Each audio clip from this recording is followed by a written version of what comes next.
Hello everyone, another Monday with a Storylish. I'm Amirali Shariat.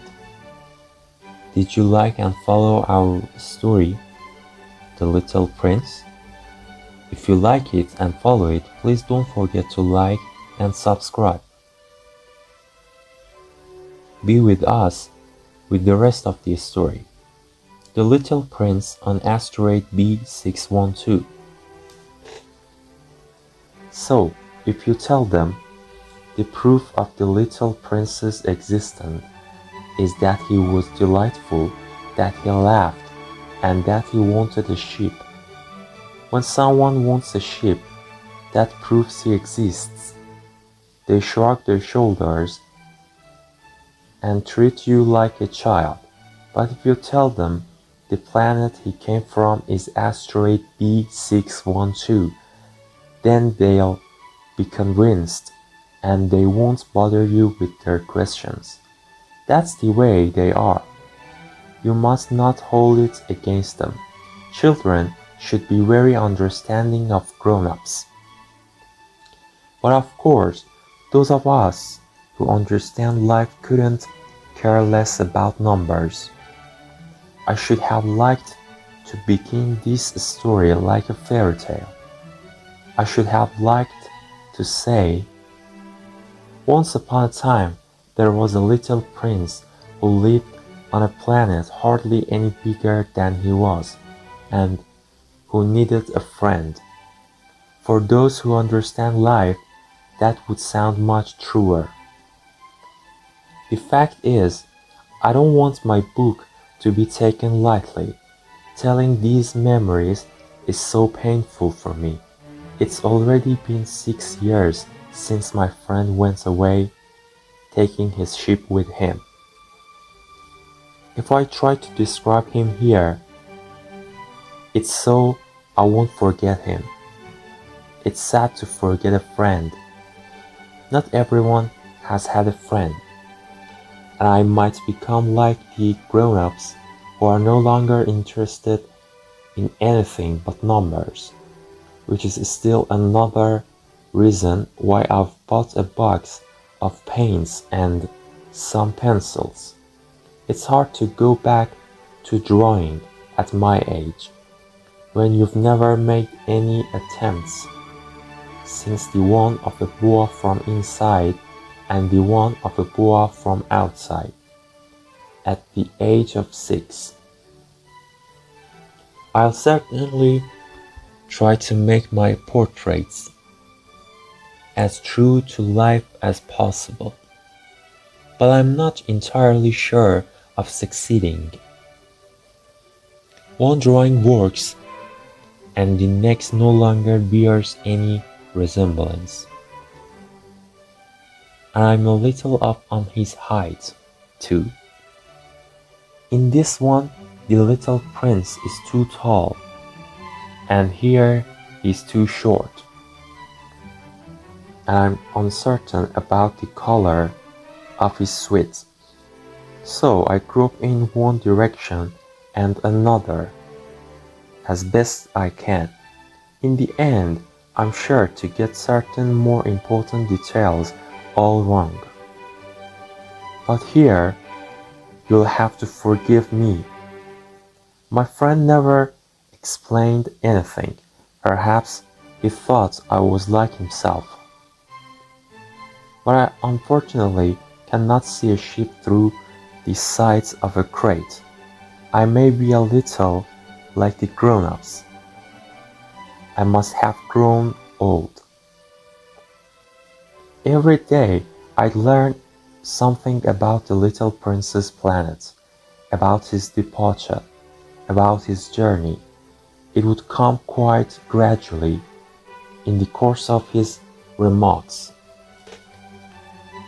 This was how I learned on the 3rd day about the drama of the baobabs. This time, too, I had the sheep to thank, for suddenly the little prince asked me a question, as if overcome by a grave doubt. Isn't it true that sheep eat bushes? Yes, that's right. Oh, I'm glad. I didn't understand why it was so important that sheep should eat bushes. But the little prince added, and therefore they eat baobabs too? I pointed out to the little prince that baobabs are not bushes but trees as tall as churches, and that even if he took a whole herd of elephants back to his planet, that herd couldn't finish off a single baobab.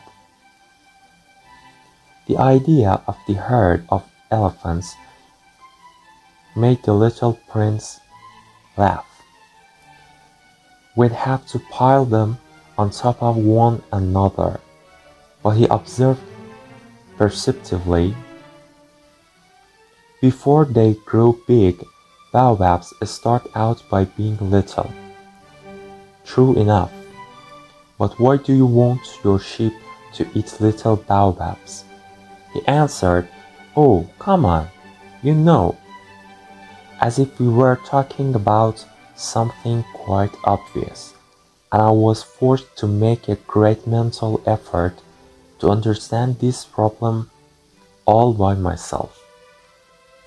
And in fact, on the little prince's planet there were, as on all planets, good plants and bad plants.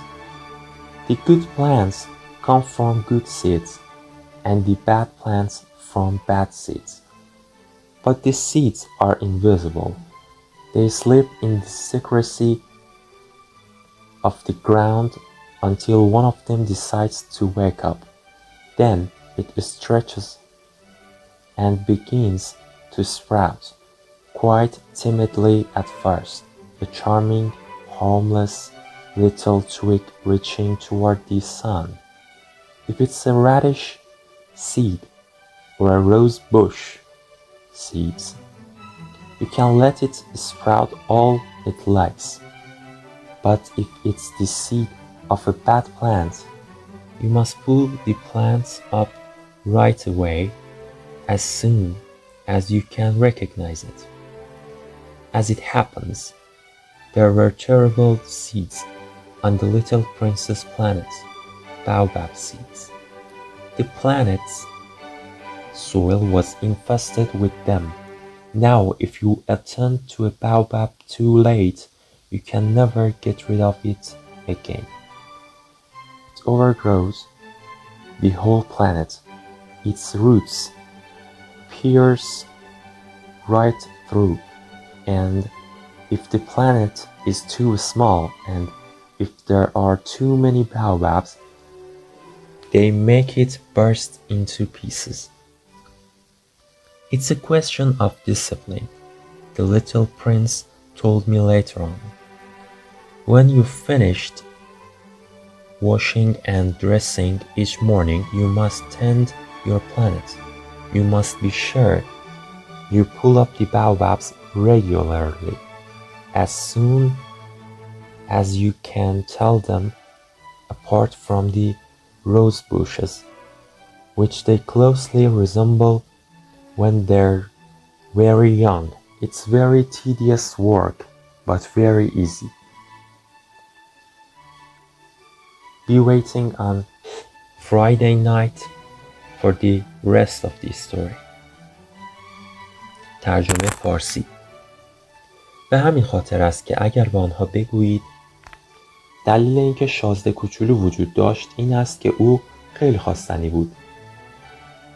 میخندید و دلش یک گوسفند میخواست و اگر کسی دلش یک گوسفند بخواهد دلیل این است که وجود دارد و چه چیزی بهتر از این دلایل برای اثبات وجود کسی. ولی آنها شانه بالا می‌اندازند و با شما مثل بچه‌ها رفتار می‌کنند. اما اگر به بزرگترها گفته شود جایی که شازده کوچولو از آن آمده سیارک به 612 می باشد، فوراً قبول کرده و شما را از شر سوالات بی‌موردشان خلاص می‌کنند.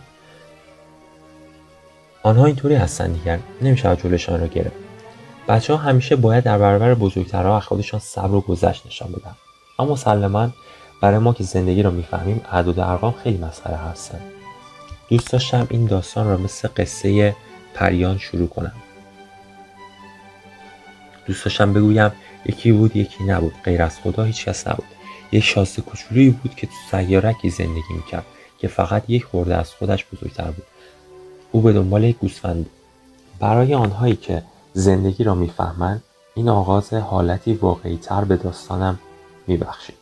من دوست ندارم کسی کتابم را بدون تأمل و بی‌دقت بخواند. برای به تصویر کشیدن این خاطرات غم سنگینی را به دوش کشیدم. 6 سال از روزی که دوست کوچولویم با گوسفندش مرا ترک کرده است میگذرد.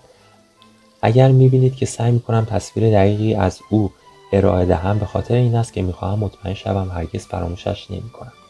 فراموش کردن یک دوست غم انگیز است. هر کسی که دوستی ندارد، اگر من او را فراموش کنم ممکن است مثل بزرگترها بشوم که به هیچ چیز به غیر از اعداد و ارقام علاقه‌ای ندارد. به همین دلیل دوباره یک جعبه مداد رنگی خریدم. البته برای آدمی به سن و سال من که فقط یاد گرفته مار بوا از داخل یا بیرون، از درون یا بیرون بکشد،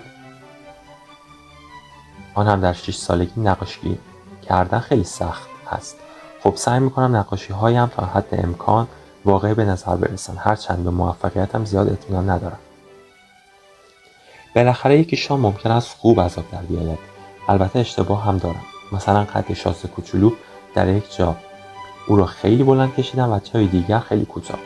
راستش در مورد رنگ لباسش هم زیاد مطمئن نیستم، ولی سعی کردم با حدس و گمان یک چیزهایی بکشم. امیدوارم تا حدودی خوب شده باشم.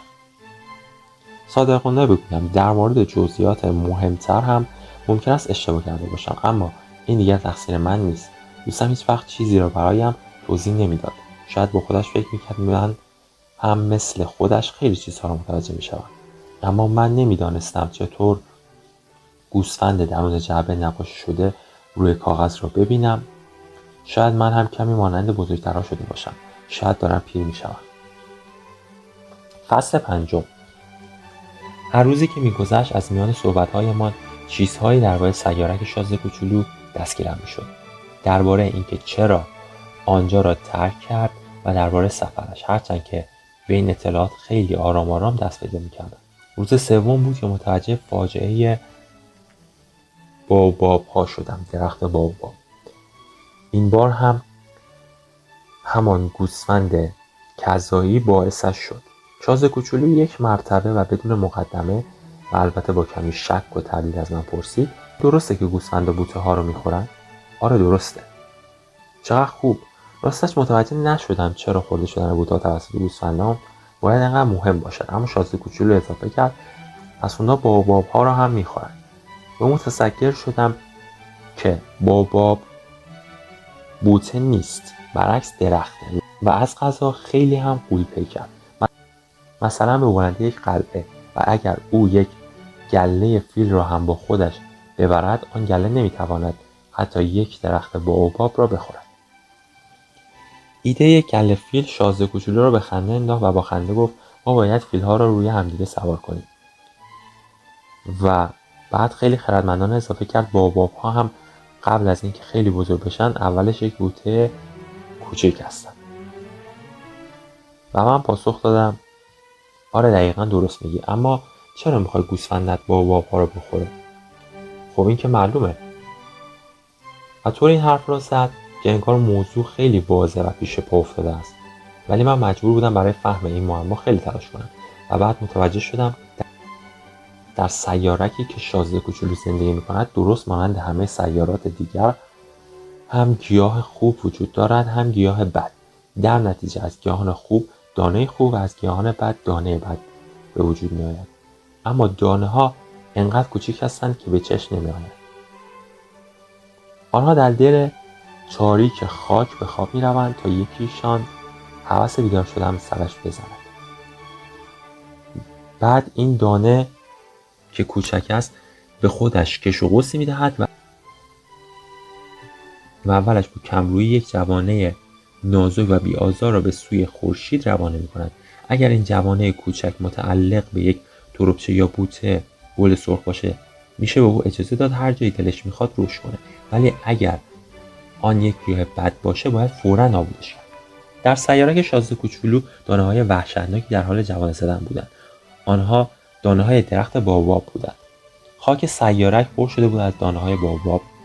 اگر دیر به فکر ریشه کن کردن باباب باشید هرگز قادر به خلاص شدن از شر آنها نخواهید.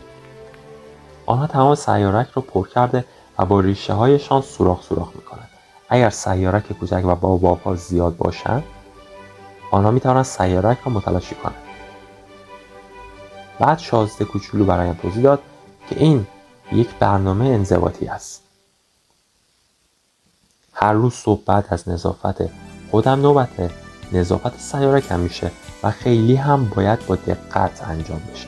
باید جوانه های باباب را به محض اینکه از خاک بیرون اومدن و متوجه شدن که جوانه گل سرخ نیستن، جوانه گل سرخ و باباب وقتی خیلی کوچک هستن شبیه هم میباشن، ریشه کن کنید. شازده کوچولو اضافه کرد این کار خسته کننده ولی آسونه. ممنونم از اینکه همراه ما بودید.